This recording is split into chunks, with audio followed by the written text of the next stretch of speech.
আগরতলা পৌর নিগমের পক্ষ থেকে দশমীঘাটের পরিকাঠামো উন্নয়ন সহ দশমীঘাটকে সাজিয়ে তোলার উদ্যোগ গ্রহণ করে বর্তমানে যুদ্ধকালীন তৎপরতায় কাজ চলছে।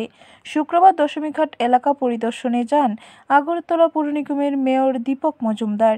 মেয়র দীপক মজুমদার জানান, দশমীঘাট এলাকাকে আধুনিক মানের দশমীঘাটে পরিণত করার কাজ চলছে।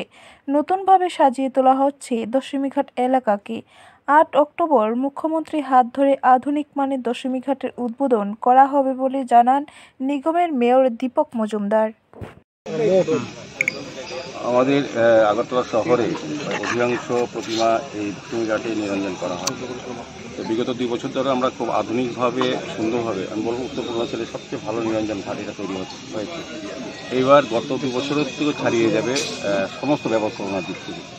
আমরা মুখ্যমন্ত্রীর পরিস্থিতি যে মিটিং হয়েছিল ক্লাবগুলিকে, তখন আমরা যেটা বলেছিলাম যে দশমীঘাটকে এবার নতুনভাবে সাজানো হচ্ছে, যাতে প্রতিমা নিরঞ্জনের ক্ষেত্রে আরও সুযোগ সুবিধা পাওয়া যায় এবং যারা উপভোগ করতে আসবে এই নিরঞ্জন তারাও যাতে স্বাচ্ছন্দ্যে দেখতে পারে।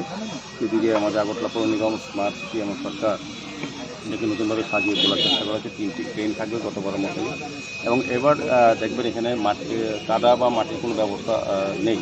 বর্ষা হলে কোনো অসুবিধা হবে না, সমস্তটাই মার্বেল টাইলস দেওয়া হয়ে গেছে পার্মানেন্টলি। মানে আমাদের সমস্ত যেগুলি গতবার অস্থায়ীভাবে আমরা ব্যবহার করেছিলাম সেগুলি এবার পার্মানেন্ট করা হয়েছে এবং খুব সুন্দরভাবে আলোকিত করা হবে।